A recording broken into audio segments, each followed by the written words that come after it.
Hi guys, welcome to episode 1 of Cooking with Our Wife. On today's episode, I'll be making one of my favorite Nigerian dishes, Ofada Sauce with Ofada rice. I'm so excited to make this dish with you guys. So yeah, let's get started. So for this recipe, we'll need some red and green peppers and onions,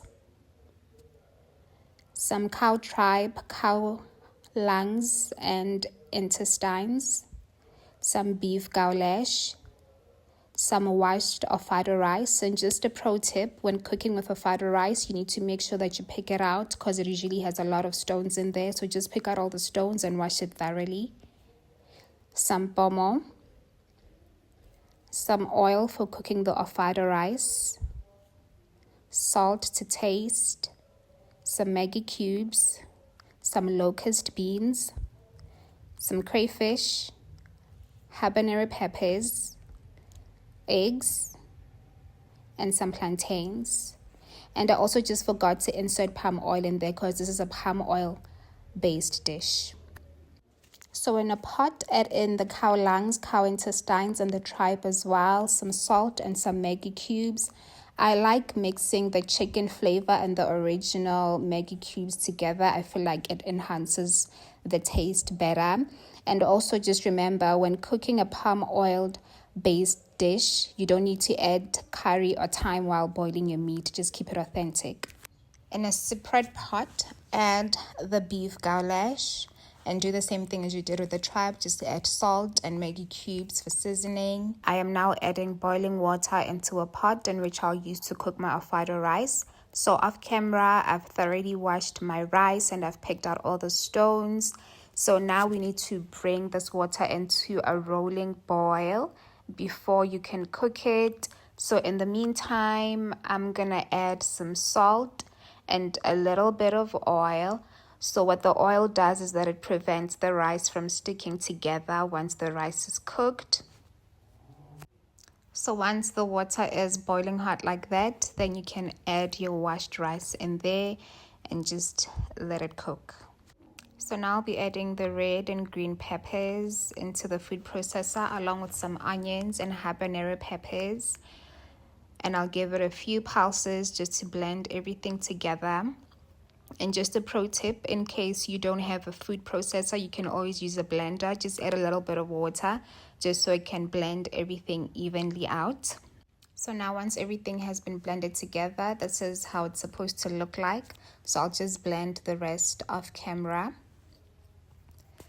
So I've blended my pepper mix and this is how it's supposed to look like. And normally it's supposed to have some extra liquid in there, so you'll just put it through a sieve and just drain out the liquid.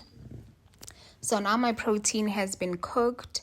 So when cooking Ofada sauce, all the protein has to be in bite sizes, small bite sizes, just like this. I just used a scissor to cut up all the sizes into smaller manageable sizes. So now we'll add some palm oil into the pot. And when cooking Ofada sauce, you do not cook it with red oil like this. You need to bleach the oil until it turns brown in color.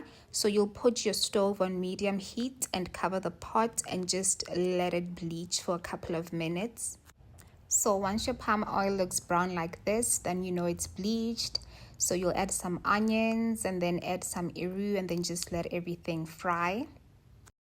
We'll now add in the pepper mix and then just make sure that your stove is on medium heat and just cover it up and let it fry for a couple of minutes. After a couple of minutes, then add in some crayfish, salt, and Maggi cubes. When it comes to the amount of Maggi cubes you should add, it all depends on the quantity of your sauce. So just keep on tasting as you're cooking and then just give it a stir. Then also add in some stock that I kept from all the protein that I cooked just to enhance the flavor. As you're cooking, just remember to stir religiously so your sauce does not burn. So now I'm just gonna add in my protein and give everything a good stir. And while I'm doing that as well, I'm also gonna add in my boiled eggs. Then just give it a stir and cover it up and let it cook. This meal is definitely not complete without some plantain, so I've chopped my plantains, and then I'm just deep frying them in some oil until they are golden brown, exactly like that. And then your plantain is ready.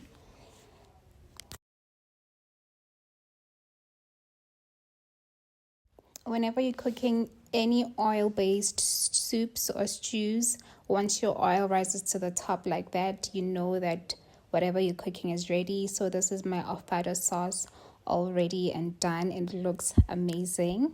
So now I'm just plating up for my husband.